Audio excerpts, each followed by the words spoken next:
부산 자갈치 시장의 새벽은 언제나 비린내와 짭조름한 바다 냄새, 그리고 펄떡이는 생선 장수들의 우렁찬 호객 소리로 시작됩니다.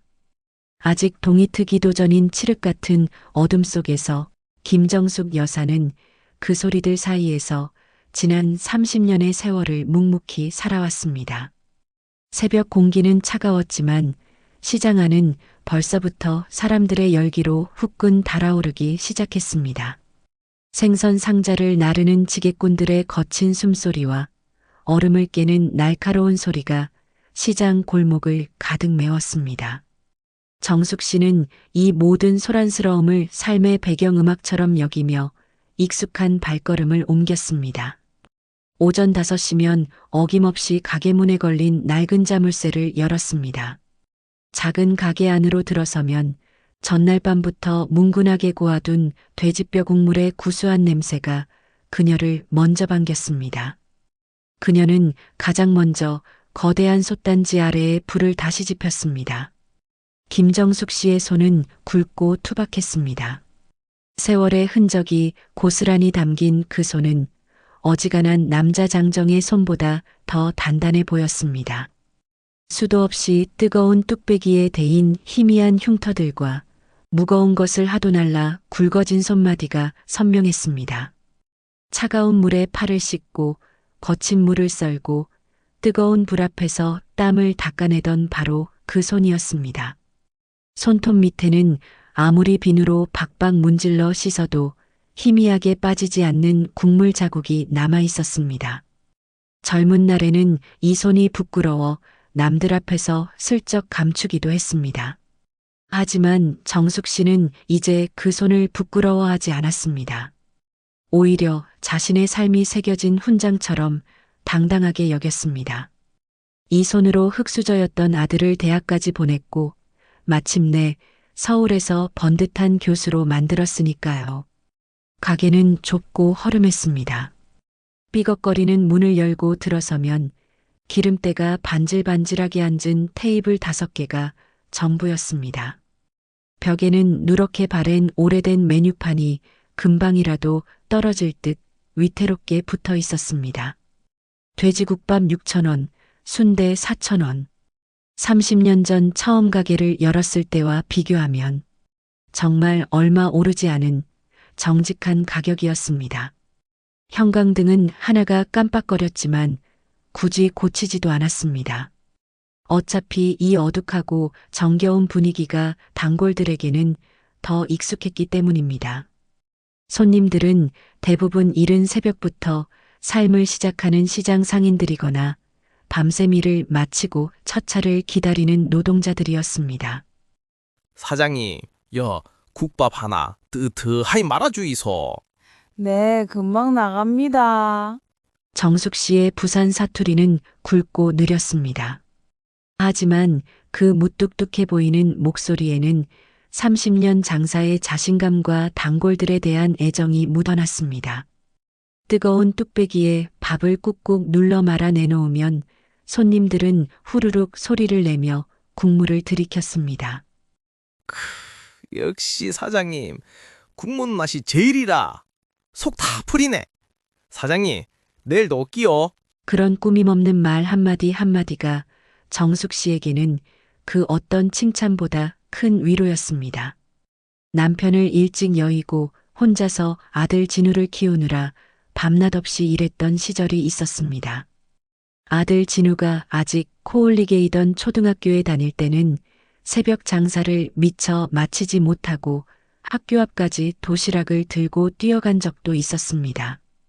그날따라 국밥 손님이 몰려 점심시간이 다 되어서야 겨우 가게 문을 나섰습니다. 혹여나 아들이 밥을 굶을까봐 정숙 씨는 앞치마를 두른 채 땀을 뻘뻘 흘리며 교문까지 달렸습니다.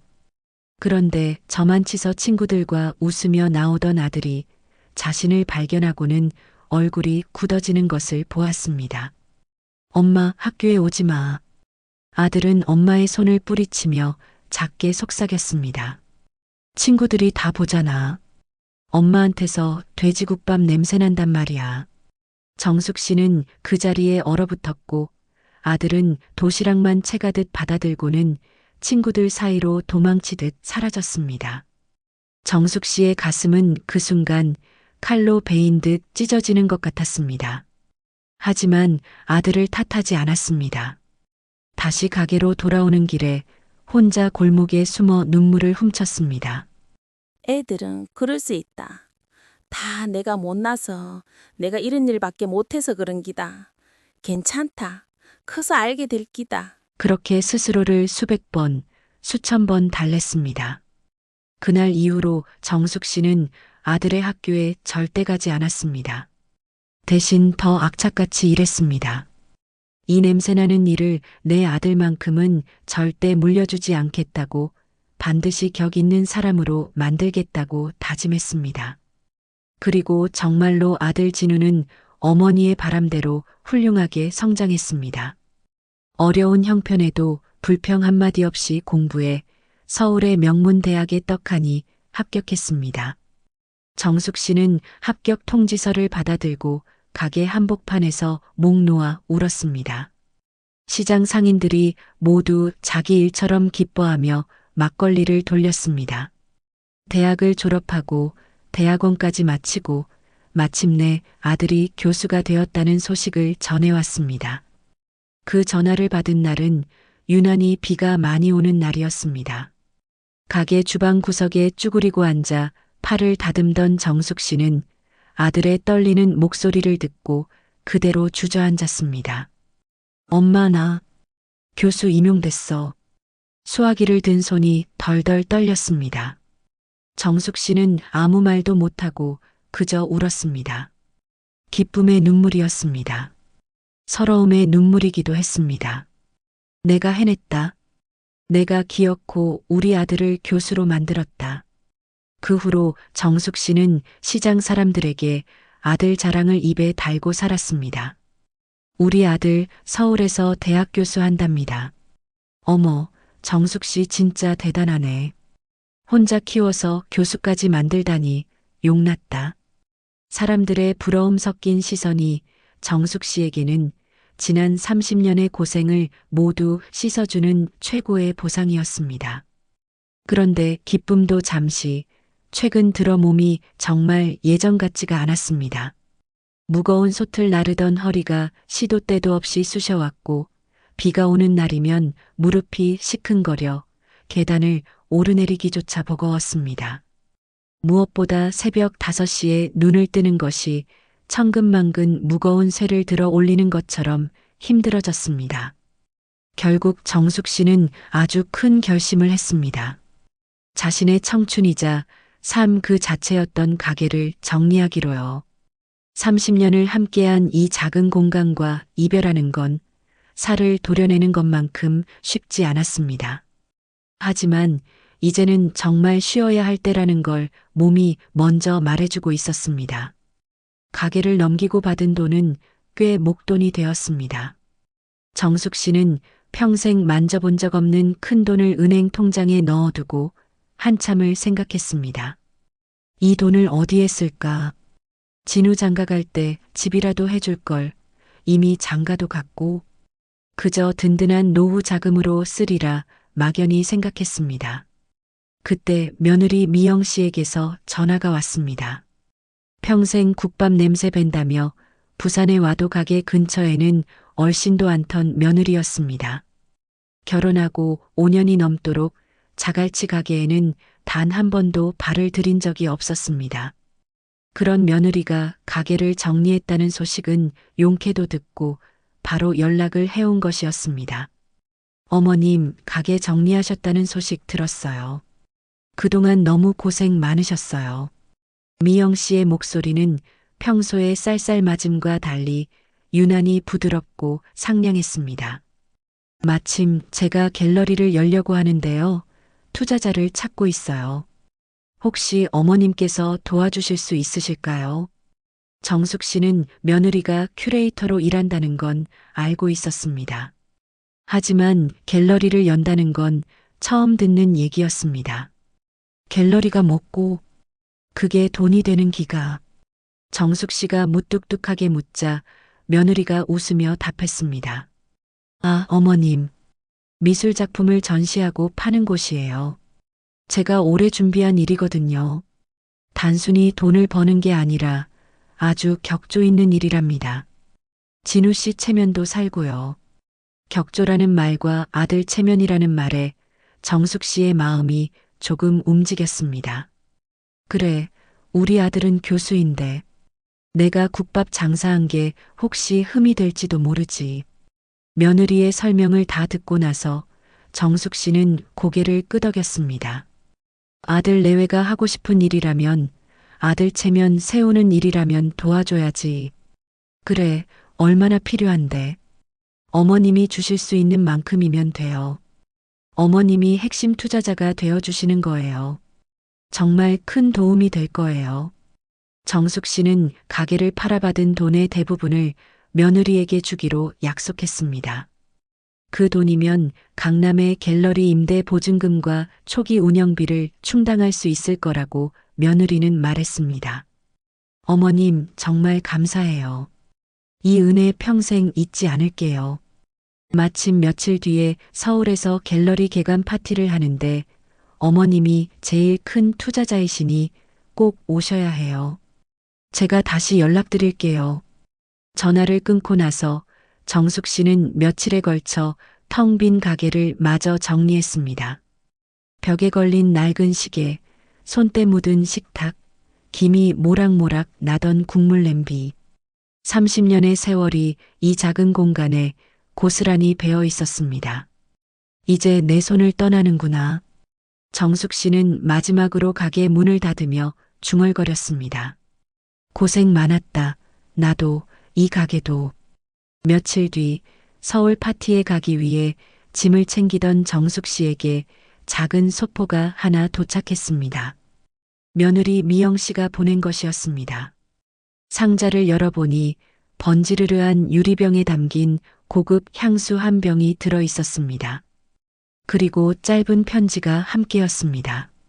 어머님, 이번 파티에 아주 귀한 분들이 많이 오세요. 서울 분들은 이런 격을 중요하게 생각한답니다. 어머님도 오실 때 꼭 뿌리고 오세요. 정숙 씨는 낯선 향수병을 들어 냄새를 맡아보았습니다. 평생 맡아온 구수한 공국 냄새와는 너무도 다른 진하고 어지러운 꽃향기였습니다. 정숙 씨는 화장대 위에 그 낯선 향수병을 올려두고 한참을 바라보았습니다. 왠지 모를 서늘함과 불쾌감이 가슴 한구석에서 스멀스멀 피어올랐습니다. 아들 내외가 잘 되는 것이 곧 자신의 기쁨이라 굳게 믿었지만 마음 한구석이 어쩐지 불편했습니다. 하지만 정숙 씨는 그때까지도 알지 못했습니다.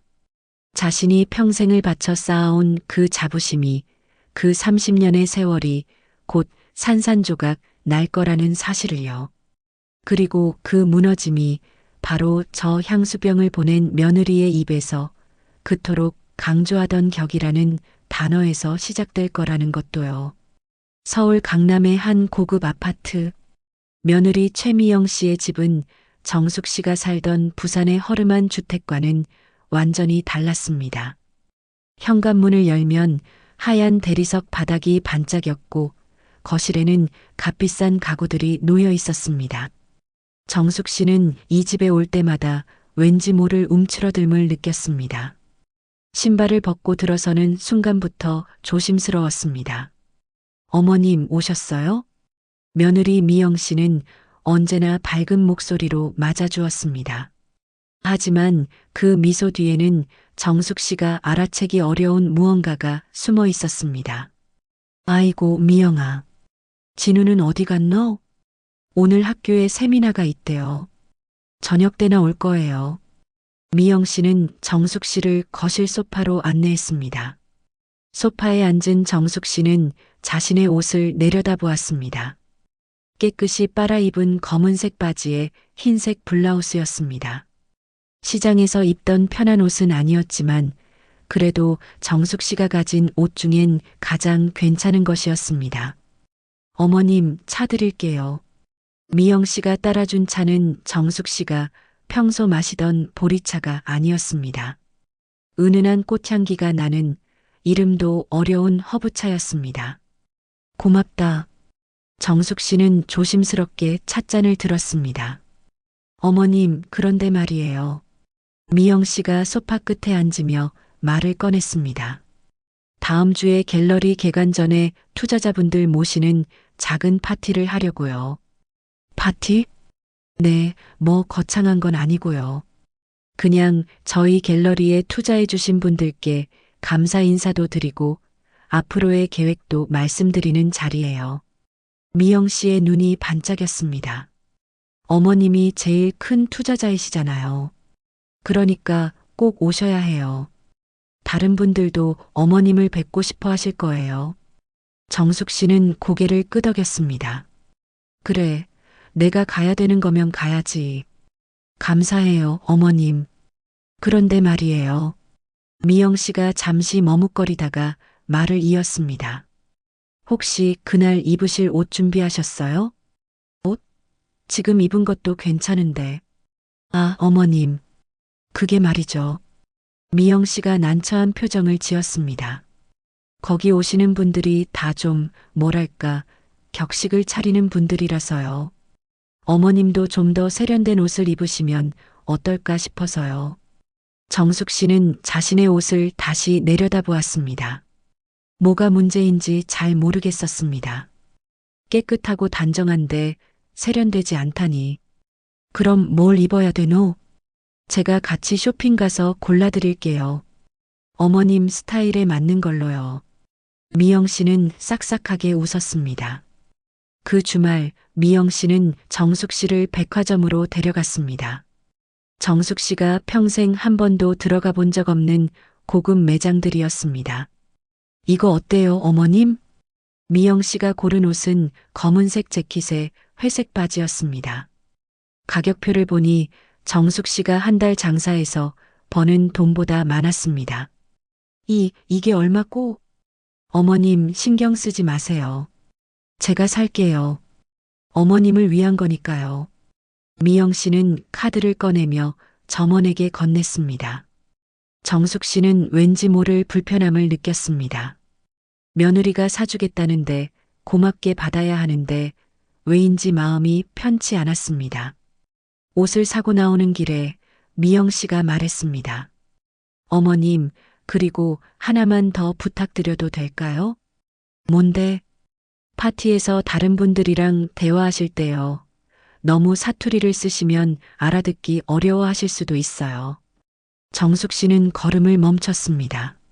내 말투가 이상하다는 거가? 아니, 이상한 게 아니라요. 어머님, 미영 씨가 당황한 듯 손을 저었습니다. 그냥 서울 사람들이 부산 사투리를 잘 못 알아들을 수도 있어서요. 그러니까 좀 천천히 또박또박 말씀하시면 좋을 것 같아서요. 정숙 씨는 아무 말도 하지 않았습니다. 30년 동안 이 말투로 손님들을 맞이했고 이 말투로 아들을 키웠습니다. 그런데 지금 며느리는 그 말투를 고치라고 하는 겁니까? 집으로 돌아오는 차 안에서 정숙 씨는 창밖만 바라보았습니다. 미영 씨는 계속 갤러리 이야기를 늘어놓았습니다. 어머님 투자금 덕분에 정말 좋은 위치에 자리 잡았어요. 강남 한복판이라 유동 인구도 많고요. 앞으로 유명한 작가들 작품도 많이 전시할 거예요. 저희 갤러리가 곧 업계에서 유명해질 거예요. 어머님도 자랑스러우실 거예요. 딸 덕분에 이렇게 멋진 일을 하신다고요. 정숙 씨는 고개만 끄덕였습니다. 마음 한편에서는 의문이 들었습니다. 이 아이가 정말로 나를 존중하는 걸까? 아니면 그냥 내 돈이 필요한 걸까? 하지만 정숙 씨는 그 생각을 떨쳐냈습니다. 며느리가 그럴 리 없다고, 자신이 너무 예민한 거라고 스스로를 다독였습니다. 며칠 후 파티 당일이 다가왔습니다. 정숙 씨는 며느리가 사준 새 옷을 입고 거울 앞에 섰습니다. 낯선 자신의 모습이 거울에 비쳤습니다. 평소에 입던 편한 옷이 아니라 뻣뻣한 재킷과 바지였습니다. 이게 나가. 이상하네. 정숙 씨는 옷깃을 만지작거렸습니다. 그래도 아들 내외를 위한 일이니까 참고 견디기로 했습니다. 저녁 6시 파티 장소인 갤러리 근처 레스토랑에 도착했습니다. 문을 열고 들어서자 화려한 조명과 음악이 정숙 씨를 맞이했습니다. 사람들은 모두 반짝이는 옷을 입고 와인잔을 들고 있었습니다. 정숙 씨는 입구에 서서 잠시 멈칫했습니다. 내가 여기 있어도 되는 걸까? 그때 며느리 미영 씨가 환하게 웃으며 다가왔습니다. 어머님 오셨네요. 여기 앉으세요. 미영 씨는 정숙 씨를 구석 자리로 안내했습니다. 사람들이 많이 다니지 않는 조용한 구석이었습니다. 잠깐만 계세요. 제가 인사 좀 하고 올게요. 미영 씨는 금방 사라졌고 정숙 씨는 혼자 남았습니다. 주변에서는 사람들의 웃음소리와 대화 소리가 들렸습니다. 하지만 정숙 씨에게 말을 거는 사람은 아무도 없었습니다. 정숙 씨는 작은 접시에 담긴 음식을 집어들었습니다. 이름도 모를 음식이었지만 먹어야 할 것 같아서 한 입 베어 물었습니다. 이게 뭔 맛이고 짜지도 않고 싱겁지도 않고 그렇게 1시간쯤 지났을까? 며느리가 한 중년 여성과 함께 정숙 씨에게 다가왔습니다. 어머님, 여기 저희 갤러리에 투자하신 김 사장님이세요. 안녕하세요. 그 여성은 공손하게 인사했습니다. 정숙 씨도 고개를 숙였습니다.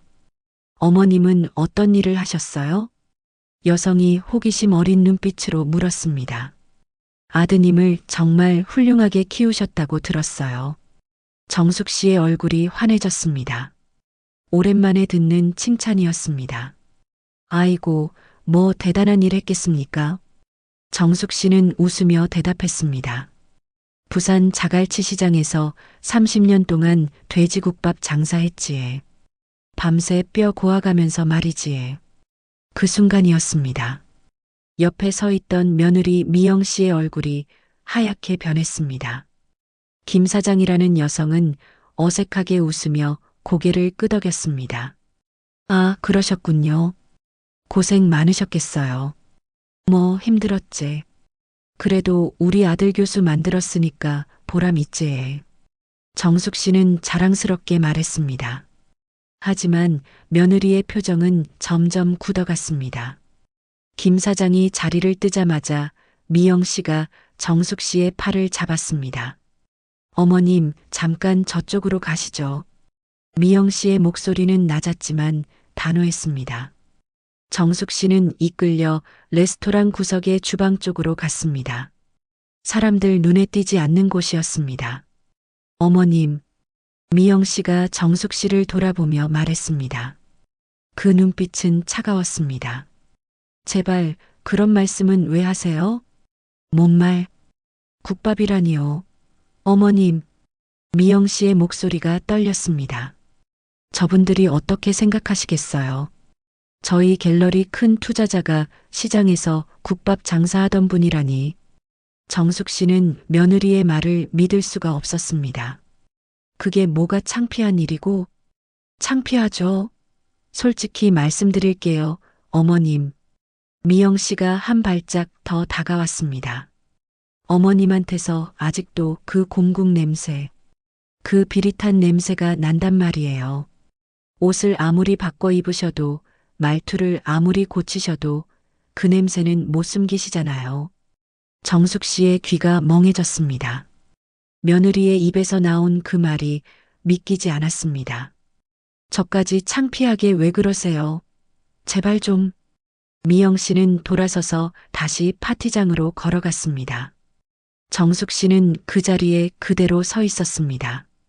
손이 떨렸습니다. 가슴이 답답했습니다.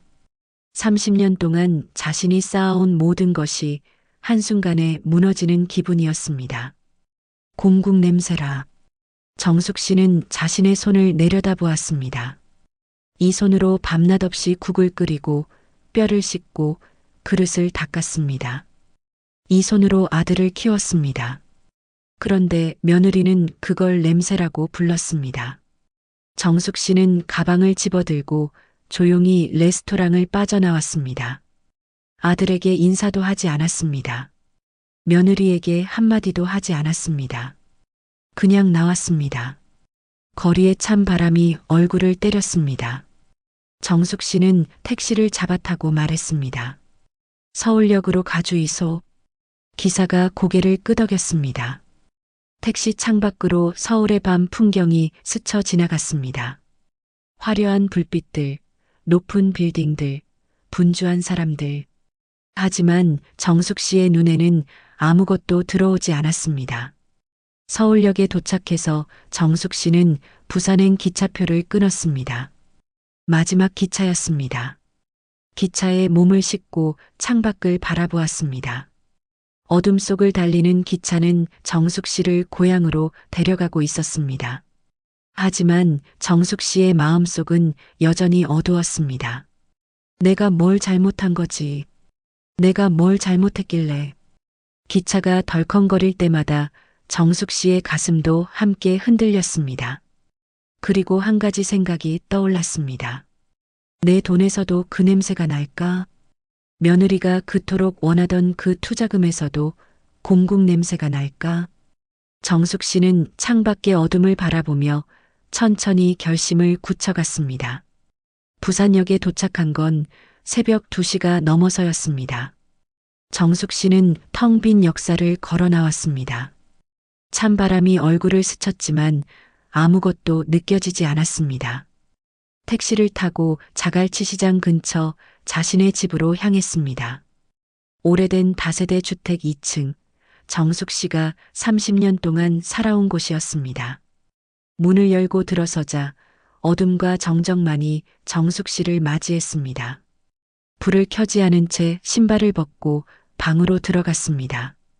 이불도 펴지 않고 그대로 바닥에 주저앉았습니다. 며느리의 목소리가 귓가에 맴돌았습니다. 어머님한테서 공국 냄새가 난다고요. 정숙 씨는 자신의 손을 코에 가져다 댔습니다. 아무 냄새도 나지 않았습니다. 아니, 어쩌면 자신은 너무 오래 그 냄새 속에 살아서 느끼지 못하는 걸까요? 30년 동안 매일같이 맡던 냄새, 국물 끓는 냄새, 돼지뼈 삶는 냄새. 그게 정말로 사람들에게는 불쾌한 냄새였을까요? 정숙 씨는 벽에 기댄 채 눈을 감았습니다. 잠은 오지 않았습니다. 머릿속에서는 계속해서 과거의 장면들이 떠올랐습니다. 아들 진우가 초등학교 입학식 날 정숙 씨는 새벽 장사를 마치고 급하게 학교로 달려갔습니다. 다른 엄마들은 깨끗한 옷에 화장을 하고 있었지만 정숙 씨는 앞치마를 벗는 것만으로도 급했습니다. 그때 한 엄마가 코를 찡그리며 옆 사람에게 속삭였습니다. 저 사람 무슨 냄새 나지 않아? 정숙 씨는 그 말을 들었지만 모른 척했습니다. 중학교 때는 아들이 친구들을 집에 데려오겠다고 했다가 갑자기 마음을 바꿨습니다. 엄마, 그냥 밖에서 놀고 올게. 정숙 씨가 왜 그러냐고 물었을 때 아들은 대답하지 않았습니다. 하지만 정숙 씨는 알고 있었습니다. 아들이 친구들에게 자신의 집을, 자신의 엄마를 보여주기 부끄러워한다는 거요. 고등학교 때는 아들이 가끔 짜증을 냈습니다. 엄마는 왜 항상 그 옷만 입어? 왜 항상 그렇게 말해? 정숙 씨는 그때마다 미안하다고, 엄마가 부족해서 그렇다고 말했습니다. 하지만 속으로는 상처받았습니다. 내가 뭘 잘못했다고. 대학에 합격한 후 아들은 서울로 떠났습니다. 그리고 방학 때마다 내려올 때면 점점 더 서울 사람처럼 변해갔습니다. 말투도 옷차림도 생각하는 방식도요.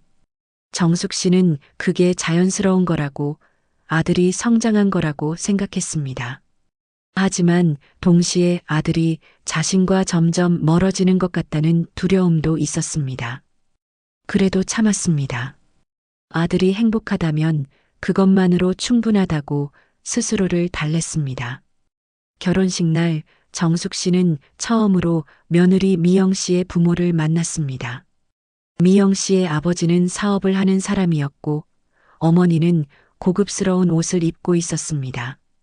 인사를 나눌 때 미영 씨의 어머니가 정숙 씨를 위아래로 훑어보았습니다.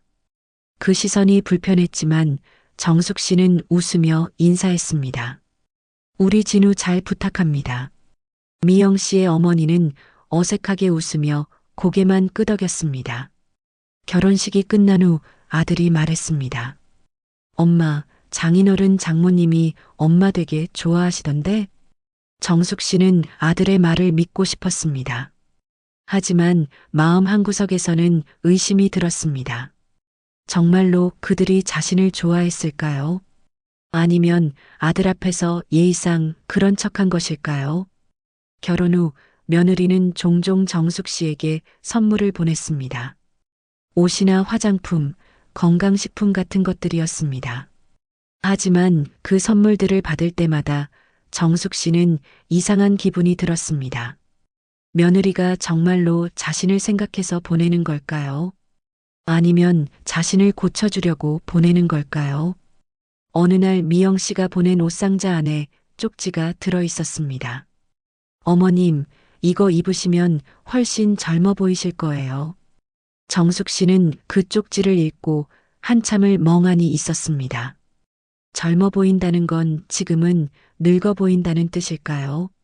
정숙 씨는 그 옷을 한 번도 입지 않았습니다. 옷장 깊숙이 넣어두고 평소에 입던 편한 옷만 입었습니다. 그게 자신에게 맞는 옷이었으니까요. 새벽 5시 정숙 씨는 여전히 잠들지 못하고 있었습니다. 창밖으로 희미하게 동이 트기 시작했습니다. 부산의 새벽은 언제나 일찍 깨어났습니다. 시장에서 일하는 사람들의 발소리, 차들이 지나가는 소리가 들려왔습니다. 정숙 씨는 몸을 일으켜 세웠습니다. 씻지도 않은 채 옷만 걸치고 밖으로 나갔습니다. 자갈치 시장으로 향하는 발걸음은 무거웠습니다. 시장 입구에 도착하자 익숙한 풍경이 펼쳐졌습니다. 생선을 손질하는 아주머니들, 과일 상자를 나르는 아저씨들, 호객하는 소리들. 정숙 씨는 그 사이를 천천히 걸었습니다. 자신이 30년 동안 가게를 운영했던 자리는 이미 다른 가게가 들어서 있었습니다. 떡볶이 가게였습니다. 새로 들어온 주인은 젊은 부부였습니다. 정숙 씨는 그 가게 앞에 멈춰 섰습니다. 안을 들여다보니 예전에 자신이 쓰던 테이블이 그대로 있었습니다. 손때가 묻어 반들반들해진 그 테이블을요. 어머님, 웬일이세요? 옆 가게 생선가게 주인 김 사장이 정숙 씨를 알아보고 반갑게 인사했습니다. 아, 그냥 지나가다가.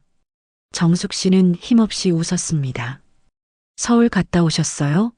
아들 보러? 아들 잘 있지요?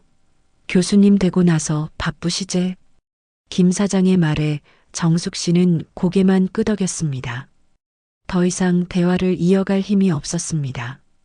그럼 나 먼저 갈게. 손님들 와서. 정숙 씨는 천천히 시장을 빠져나왔습니다. 집으로 돌아와 방문을 닫고 다시 바닥에 주저앉았습니다. 핸드폰이 울렸습니다. 아들에게서 온 문자였습니다. 엄마, 어디 가셨어요? 갑자기 사라지셔서 놀랐잖아요. 연락 주세요. 정숙 씨는 문자를 읽고 핸드폰을 내려놓았습니다. 답장을 보낼 마음이 들지 않았습니다. 아들에게 뭐라고 말해야 할까요? 내 아내가 나를 모욕했다고, 내가 평생 해온 일을 창피하다고 했다고요. 하지만 그렇게 말하면 아들은 어떻게 반응할까요? 아들은 아내 편을 들까요? 아니면 어머니 편을 들까요? 정숙 씨는 이미 알고 있었습니다. 아들은 아내 편을 들 거라는 걸요. 아니, 정확히 말하면 중립을 지킬 거라는 걸요. 엄마, 미영이가 그런 뜻으로 한 말은 아닐 거예요. 엄마, 미영이도 스트레스 많이 받아서 그래요. 엄마, 이해해 주세요. 아들의 목소리가 들리는 것 같았습니다. 정숙 씨는 고개를 저었습니다. 이해할 수 없었습니다. 30년 동안 밤낮 없이 일해서 아들을 키웠는데 그게 창피한 일이라니요. 손에 땀 흘려번 돈이 냄새난다니요. 정숙 씨는 벽장을 열었습니다. 구석에 낡은 가방 하나가 놓여 있었습니다. 그 안에는 30년 동안 써온 낡은 장부가 들어 있었습니다. 정숙 씨는 장부를 꺼내 펼쳤습니다. 빛바랜 종이에는 손으로 쓴 숫자들이 가득했습니다. 매출, 지출, 남은 돈. 하루하루의 기록이 그 안에 고스란히 담겨 있었습니다. 어떤 날은 10만 원밖에 벌지 못했고 어떤 날은 30만 원을 벌었습니다. 그 돈으로 아들 학원비를 냈고 교복을 사주었고 대학 등록금을 마련했습니다. 장부 마지막 장에는 아들이 교수 임용된 날짜가 적혀 있었습니다. 정숙 씨가 스스로 기념으로 적어둔 것이었습니다. 2019년 3월 2일 진우 교수 임용. 그 아래 작은 글씨로 이렇게 적혀 있었습니다. 고생 끝났다. 이제 편히 살 수 있다. 정숙 씨는 그 글씨를 보며 씁쓸하게 웃었습니다. 고생이 끝난 게 아니었습니다. 다른 종류의 고생이 시작된 것뿐이었습니다. 핸드폰이 다시 울렸습니다. 이번엔 며느리에게서 온 전화였습니다. 정숙 씨는 전화를 받지 않았습니다. 한 번, 두 번, 세 번. 전화는 계속 걸려왔지만 받지 않았습니다. 그러다 문자가 왔습니다. 며느리에게서 온 문자였습니다. 어머님, 어디 계세요? 갤러리 임대차 잔금을 오늘까지 치러야 해요. 어머님이 약속하신 투자금 오전까지 꼭 입금해 주셔야 해요. 안 그러면 계약금 다 날립니다. 정숙 씨는 그 문자를 읽고 핸드폰을 바닥에 내려놓았습니다. 손이 떨렸습니다. 분노가 치밀어 올랐습니다. 어제 저녁에는 자신을 모욕하더니 오늘 아침에는 돈을 달라고 하는 겁니까? 정숙 씨는 천천히 숨을 고르며 핸드폰을 다시 집어들었습니다. 며느리에게 전화를 걸었습니다. 두 번의 신호음 후 며느리가 받았습니다. 어머님, 어디 계세요? 왜 연락을 안 하세요? 며느리의 목소리는 급했습니다. 정숙 씨는 차분하게 입을 열었습니다. 미영아. 네, 어머님. 빨리 말씀하세요. 시간이 없어요. 내 돈에서는 냄새 안 나더나? 전화선 너머로 침묵이 흘렀습니다. 네, 그게 무슨... 며느리의 목소리가 당황스럽게 떨렸습니다. 내가 어제 그리도 창피해하던 그 공국 냄새 말이다. 정숙 씨의 목소리는 낮았지만 단단했습니다. 그 냄새가 30년 배어 있는 돈인데 내 격식 있는 갤러리에 어울리겠나? 어머님, 그게 아니라 그 돈 내가 도로 가져가야겠다. 정숙 씨는 전화를 끊었습니다. 핸드폰이 다시 울렸지만 받지 않았습니다. 진동이 계속되었지만 신경 쓰지 않았습니다. 정숙 씨는 낡은 장부를 가슴에 안고 창밖을 바라보았습니다. 부산의 아침 햇살이 방 안으로 들어왔습니다. 따뜻한 빛이었지만 정숙 씨의 마음은 여전히 차가웠습니다. 하지만 동시에 이상한 해방감도 느껴졌습니다. 더 이상 참지 않아도 된다는, 더 이상 숨기지 않아도 된다는 자유로움이었습니다. 정숙 씨는 장부를 펼쳐 마지막 장을 다시 읽었습니다. 그리고 펜을 꺼내 그 아래 새로운 글을 적었습니다. 2024년 10월. 내 자부심을 되찾다. 전화를 끊은 후 정숙 씨는 한동안 그 자리에 앉아 있었습니다. 핸드폰은 계속해서 진동했지만 더 이상 신경 쓰지 않았습니다. 오전 10시쯤 초인종이 울렸습니다. 정숙 씨는 움직이지 않았습니다. 초인종은 계속 울렸고 이어서 문을 두드리는 소리가 들렸습니다. 어머님, 어머님, 계세요? 아들 진우의 목소리였습니다. 정숙 씨는 천천히 일어나 현관문을 열었습니다. 아들은 숨을 헐떡이며 서 있었습니다. 엄마, 왜 전화를 안 받으세요? 얼마나 걱정했는데요? 진우가 안으로 들어서며 말했습니다. 정숙 씨는 아무 말 없이 돌아서서 방으로 들어갔습니다. 아들이 뒤따라 들어왔습니다. 엄마, 미영이한테 무슨 일 있었어요? 미영이가 울면서 전화했어요. 정숙 씨는 창가에 앉아 밖을 바라보았습니다. 엄마, 말 좀 해보세요. 아들의 목소리에는 답답함이 묻어났습니다. 정숙 씨가 천천히 입을 열었습니다. 진우야, 내 아내가 어제 뭐라고 했는지 아나? 그게 미영이가 실수로 한 말이에요. 아들이 변명하듯 말했습니다. 정숙 씨는 고개를 저었습니다. 실수가 아니었습니다. 며느리의 그 말은 오래전부터 마음속에 있던 생각이 터져 나온 것이었습니다. 엄마, 미영이가 지금 갤러리 계약 때문에 정말 급해요. 오늘까지 잔금을 안 치르면 계약금을 다 날린다고요. 아들의 말에 정숙 씨는 웃음이 나왔습니다. 씁쓸한 웃음이었습니다. 그래서 내가 여기까지 온 거가 돈 때문에. 엄마, 그게 아니라. 진우야. 정숙 씨가 아들을 돌아보았습니다. 내 아내는 어제 나한테 냄새 난다고 했다. 공국 냄새가 난다고. 아들의 얼굴이 굳었습니다. 그게 얼마나 큰 모욕인지 아나? 내가 30년 동안 그 냄새 속에서 살면서 너를 키웠는데. 엄마, 그 냄새가 내 학비였고, 내 교복값이었고, 내 대학 등록금이었다. 정숙 씨의 목소리는 떨렸습니다. 아들은 아무 말도 하지 못했습니다. 근데 내 아내는 그게 창피하다고 했어. 그 돈에 냄새가 밴다고 했어. 엄마, 미영이가 그런 뜻으로 한 말은 아니에요. 아들이 애써 변명했습니다. 정숙 씨는 고개를 저었습니다. 진우야, 넌 항상 그렇게 말하더라. 그런 뜻이 아니라고, 오해라고. 엄마, 근데 나는 더 이상 오해하고 싶지 않다. 정숙 씨는 벽장에서 낡은 장부를 꺼내 아들 앞에 놓았습니다. 이게 뭔지 아나? 아들이 장부를 내려다보았습니다. 30년 동안 내가 쓴 장부다. 하루하루 번 돈, 쓴 돈이 다 여기 적혀 있어. 정숙 씨가 장부를 펼쳤습니다. 빛바랜 종이에는 손글씨로 빼곡히 적힌 숫자들이 보였습니다. 여기 봐라. 내가 초등학교 들어가던 해 하루 매출이 8만 원이었다. 정숙 씨의 손가락이 한 줄을 가리켰습니다. 그 돈으로 내 책가방 샀다. 4만 5천 원. 아들은 말없이 장부를 바라보았습니다. 여기는 내가 중학교 다닐 때 학원비가 한 달에 30만 원이었지. 정숙 씨가 다른 페이지를 넘겼습니다. 그 돈 벌려고 나는 하루에 16시간씩 일했어. 엄마, 그만해요. 아들의 목소리가 갈라졌습니다. 하지만 정숙 씨는 멈추지 않았습니다.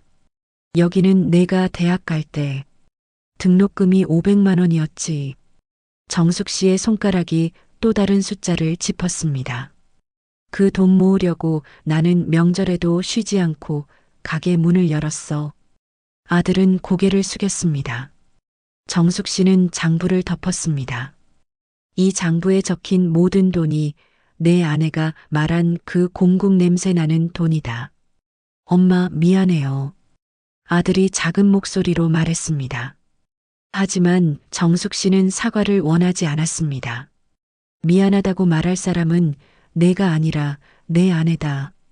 미영이도 미안해하고 있어요. 그래. 정숙 씨가 되물었습니다. 그럼 내 아내가 직접 여기 와서 사과해야 되는 거 아니가? 왜 내가 대신 와서 말하노? 아들은 대답하지 못했습니다. 정숙 씨는 알고 있었습니다. 며느리는 사과하러 온 게 아니라 돈을 받으러 올 거라는 걸요. 진우야, 나는 내 아내한테 투자금 안 줄 거다. 정숙 씨가 단호하게 말했습니다. 엄마, 내 돈에서 냄새난다는 사람한테 왜 내가 돈을 줘야 되노? 엄마, 그렇게 말씀하시면 미영이는 정말 다 망해요. 아들의 목소리가 절박해졌습니다. 정숙 씨는 아들을 물끄러미 바라보았습니다. 진우야, 내가 정말로 걱정하는 게 뭐가? 내 아내가 망하는 거가 아니면 내 체면이 구겨지는 거가? 아들은 입술을 깨물었습니다. 둘 다예요. 엄마, 미영이는 제 아내예요. 미영이가 힘들면 저도 힘든 거예요. 그래.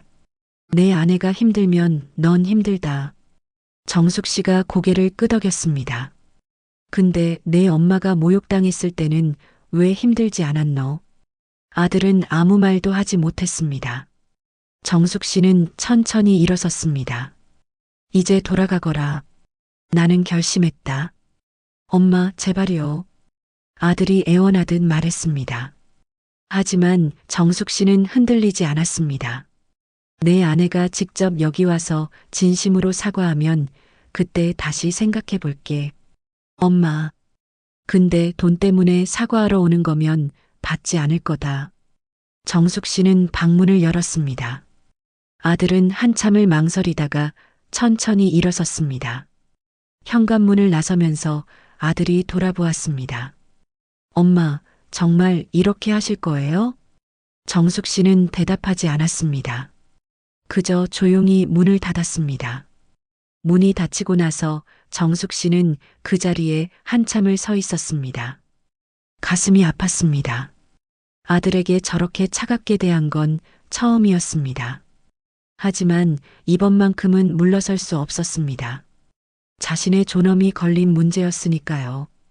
오후가 되자 하늘에 먹구름이 끼기 시작했습니다. 비가 올 것 같은 날씨였습니다. 정숙 씨는 창가에 앉아 시장 쪽을 바라보았습니다. 저 멀리 자갈치 시장의 지붕이 보였습니다. 30년을 보낸 곳, 자신의 청춘을 바친 곳, 그곳에서 흘린 땀과 눈물이 이제는 냄새로 기억되는 게 서글펐습니다. 핸드폰이 다시 울렸습니다. 이번에는 모르는 번호였습니다. 정숙 씨는 받지 않으려다가 마음을 바꿔 전화를 받았습니다. 여보세요? 어머님, 며느리 미영 씨의 목소리였습니다. 저예요. 미영이에요. 정숙 씨는 침묵했습니다. 어머님, 제가 잘못했어요. 며느리의 목소리가 떨렸습니다. 하지만 정숙 씨는 그 떨림이 진심에서 나온 건지 다급함에서 나온 건지 구분할 수 없었습니다. 어머님, 제발 한 번만 용서해 주세요. 제가 정말 잘못 생각했어요. 미영아, 정숙 씨가 조용히 말했습니다. 내가 잘못 생각한 게 뭔지 아나? 전화선 너머로 침묵이 흘렀습니다. 그게 어머님께 상처 드린 거요. 그것만 아니다. 정숙 씨가 말했습니다. 내가 잘못 생각한 건 사람의 가치를 돈이나 직업으로 판단한 거다. 며느리는 대답하지 않았습니다. 내가 시장에서 국밥 팔았다고 해서 내가 나를 낮춰볼 권리는 없어. 죄송해요, 어머님. 며느리의 사과는 기계적으로 들렸습니다. 정숙 씨는 한숨을 쉬었습니다. 미영아, 너는 지금 정말로 미안해서 전화한 거가 아니면 돈 때문에 전화한 거가? 어머님, 솔직하게 말해봐라. 긴 침묵이 흘렀습니다. 그리고 며느리가 작은 목소리로 말했습니다. 둘 다예요. 적어도 솔직하긴 했습니다. 정숙 씨는 쓴웃음을 지었습니다. 그래, 적어도 정직하네. 어머님, 저 정말 갤러리 계약 날리면 안 돼요. 계약금만 2천만 원이에요. 며느리의 목소리가 절박해졌습니다. 정숙 씨는 고개를 저었습니다.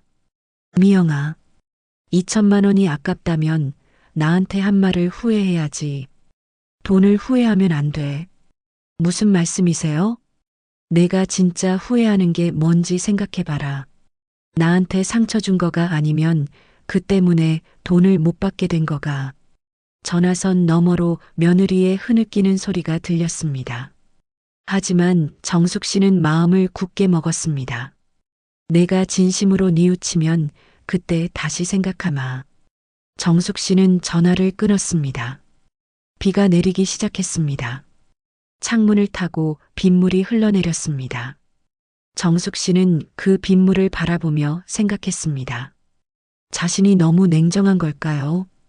자신이 너무 고집을 부리는 걸까요? 하지만 곧 고개를 저었습니다. 이건 고집이 아니었습니다. 자존심의 문제였습니다. 평생을 일하며 쌓아온 자부심을 누구도 함부로 짓밟을 수는 없었습니다. 설령 그게 며느리라 해도요. 저녁이 되었습니다.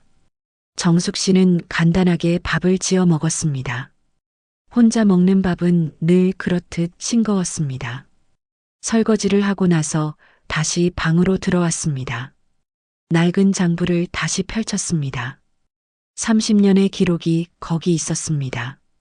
힘들었던 날들, 기쁜 날들, 절망했던 날들, 희망을 품었던 날들, 모든 게 숫자로 기록되어 있었습니다. 하지만 그 숫자 뒤에는 땀과 눈물이 있었습니다.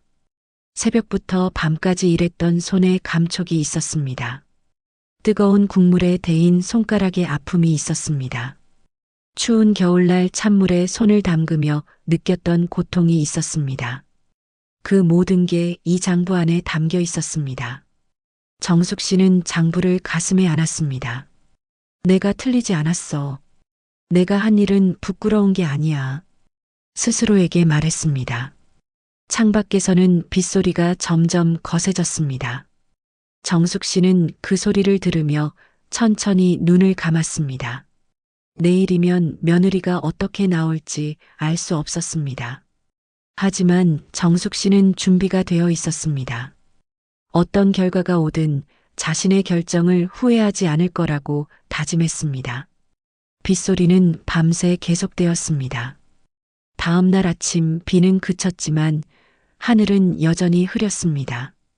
정숙 씨는 평소보다 늦게 잠에서 깼습니다. 밤새 뒤척이느라 제대로 잠을 이루지 못했습니다. 일어나 세수를 하고 거울을 보았습니다. 거울 속 자신의 얼굴은 피곤해 보였습니다. 하지만 눈빛만은 또렷했습니다. 간단하게 아침을 먹고 차를 한 잔 마셨습니다. 창밖으로 시장 쪽을 바라보니 평소처럼 사람들이 분주하게 움직이고 있었습니다. 삶은 계속되고 있었습니다. 자신의 고민과는 상관없이요. 오전 10시쯤 현관 밖에서 발소리가 들렸습니다. 누군가 계단을 올라오고 있었습니다. 발걸음은 무겁고 느렸습니다. 초인종이 울렸습니다. 정숙 씨는 잠시 망설이다가 문을 열었습니다. 문 앞에는 며느리 미영 씨가 서 있었습니다. 화려했던 평소 모습과는 달리 단정한 검은색 옷을 입고 있었습니다. 화장기 없는 얼굴은 창백했고 눈은 퉁퉁 부어 있었습니다. 어머님, 며느리가 떨리는 목소리로 말했습니다.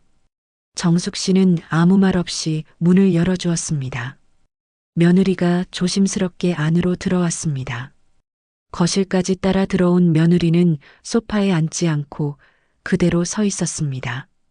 정숙 씨도 창가에 선 채 며느리를 바라보았습니다. 두 사람 사이에 침묵이 흘렀습니다. 무거운 침묵이었습니다. 며느리가 먼저 입을 열었습니다. 어머님, 제가 정말 잘못했어요. 목소리가 갈라졌습니다. 정숙 씨는 여전히 말이 없었습니다. 며느리는 천천히 무릎을 꿇었습니다. 바닥에 무릎을 대고 고개를 숙였습니다. 어머님, 용서해 주세요. 며느리의 어깨가 떨렸습니다. 하지만 정숙 씨는 마음을 굳게 먹고 있었습니다. 눈물만으로는 부족했습니다. 진심이 필요했습니다. 미영아, 정숙 씨가 조용히 말했습니다. 고개 들어라. 며느리가 천천히 고개를 들었습니다. 눈에는 눈물이 가득했습니다. 하지만 정숙 씨는 그 눈물이 진심인지 아니면 돈을 받기 위한 연기인지 알 수 없었습니다. 내가 정말로 뭘 잘못했는지 아나? 정숙 씨가 물었습니다. 며느리는 입술을 깨물었습니다. 어머님께 상처를 드린 거요. 그것만이 아니다. 정숙 씨가 고개를 저었습니다. 내가 잘못한 건 사람을 겉모습으로 판단한 거다. 사람의 가치를 직업이나 돈으로 따진 거지. 며느리는 고개를 숙였습니다. 정숙 씨는 창밖을 바라보며 말을 이었습니다. 나는 30년 동안 시장에서 국밥을 팔았다. 그게 내 일이었고 내 자부심이었어. 죄송해요, 어머님. 그 일로 번 돈으로 내 남편을 키웠고 내 남편을 교수로 만들었지. 정숙 씨의 목소리는 차분했지만 단단했습니다. 근데 넌 그 돈을 원하면서도 그 돈이 어디서 온 건지는 부끄러워했어. 며느리는 아무 말도 하지 못했습니다. 그게 얼마나 모순인지 아나?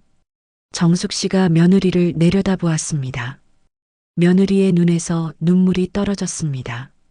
어머님, 저는 정말 말이 막혔습니다.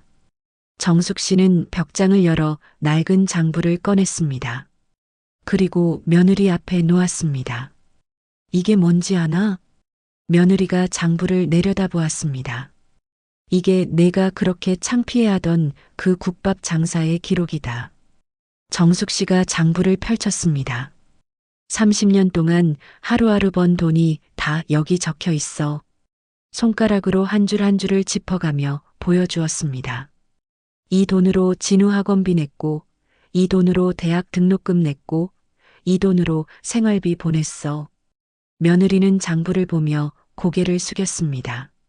그리고 이 돈으로 내 갤러리를 열어주려고 했지. 정숙 씨가 장부를 덮었습니다. 근데 넌 이 돈에서 냄새가 난다고 했어. 공국 냄새가 난다고.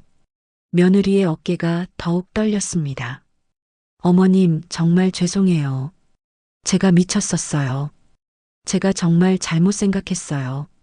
며느리가 바닥에 이마를 대며 말했습니다. 정숙 씨는 그 모습을 지켜보았습니다. 마음 한편으로는 며느리가 안쓰럽기도 했습니다. 하지만 동시에 이번 기회에 며느리가 제대로 깨닫기를 바랐습니다. 미영아, 일어나거라. 정숙 씨가 말했습니다. 며느리가 천천히 고개를 들었습니다. 너한테 한 가지 물어볼게. 정숙 씨가 창가로 가서 밖을 바라보며 말했습니다. 내가 지금 후회하는 게 정확히 뭔가? 나한테 상처 준 거가 아니면 돈을 못 받게 된 거가? 며느리는 한참을 침묵했습니다. 정직한 대답을 하려면 시간이 필요했습니다. 처음에는 솔직히 돈 때문에 더 후회했어요. 며느리가 떨리는 목소리로 말했습니다. 갤러리가 무산되는 게 너무 무서웠어요.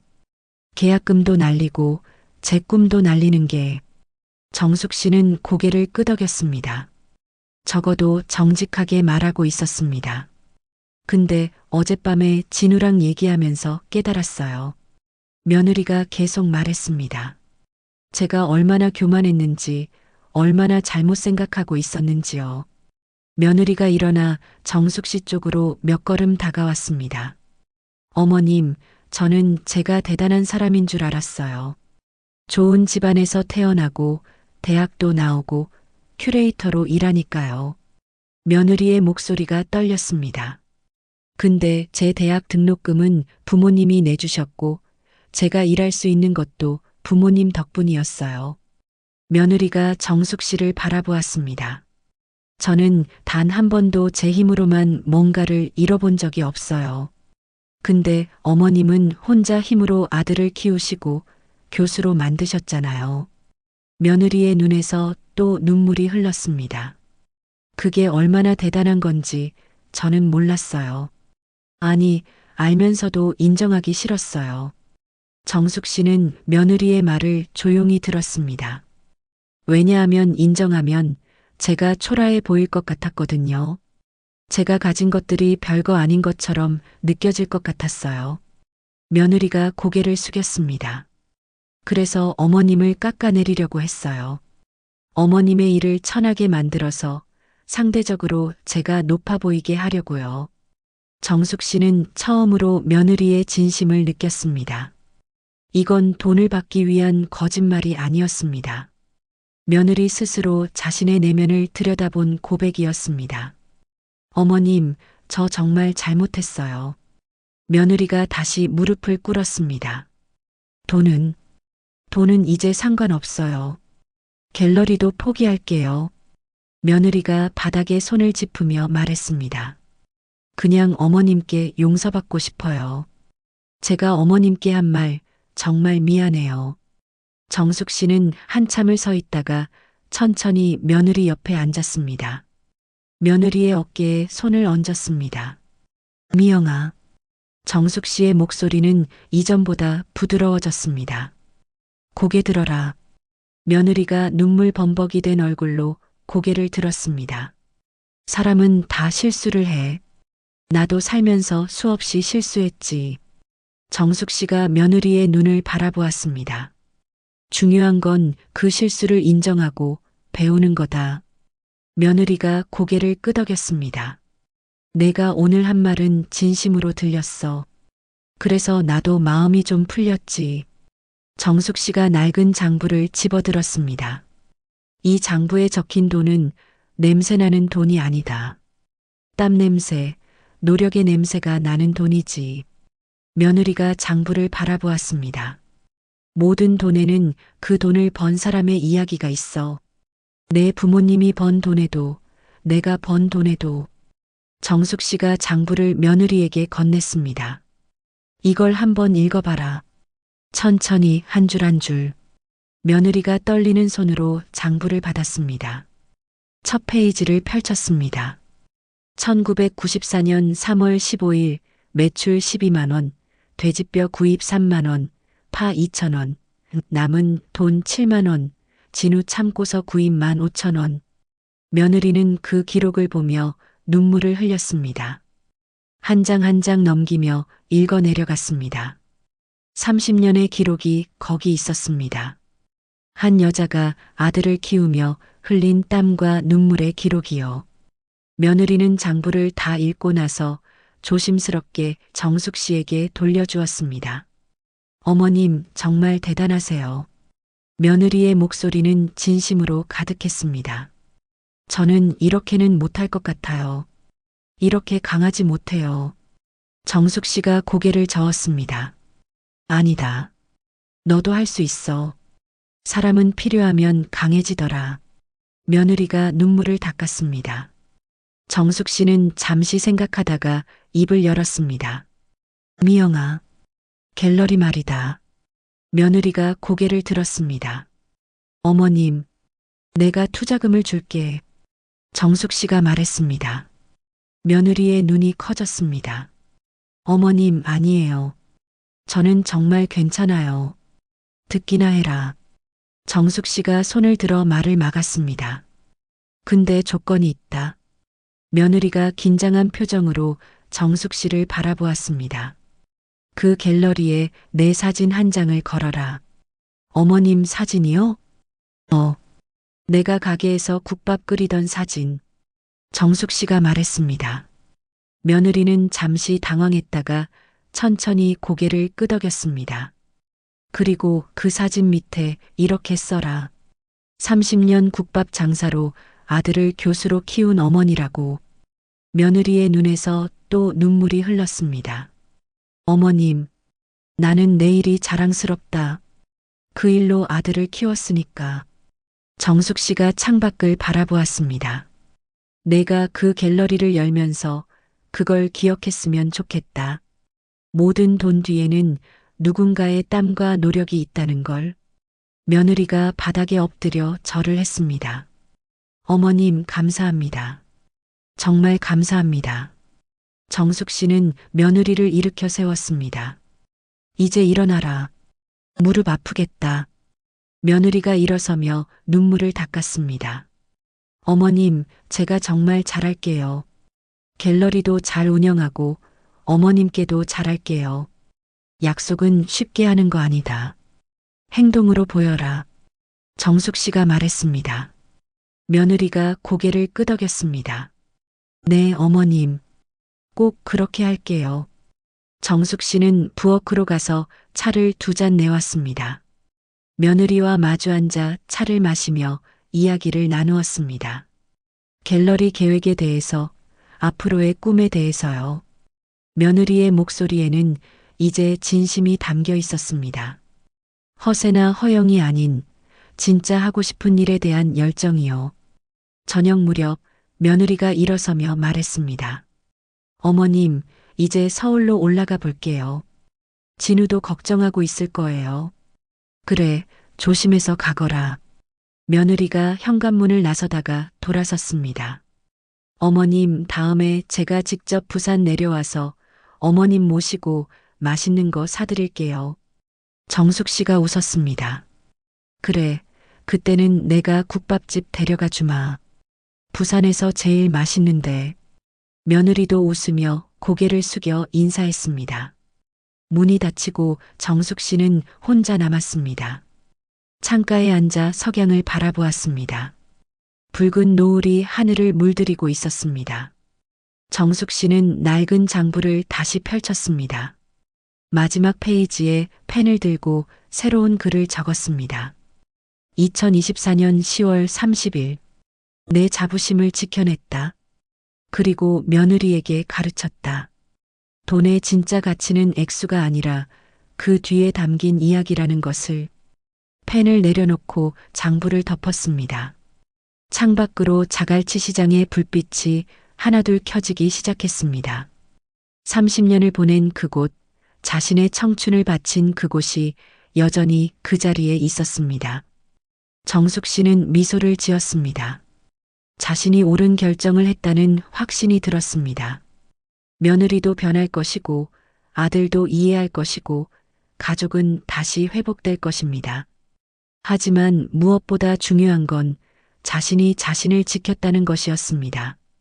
30년 동안 쌓아온 자부심을 누구에게도 짓밟히지 않았다는 것이요. 정숙 씨는 차를 한 모금 마시며 창밖을 바라보았습니다.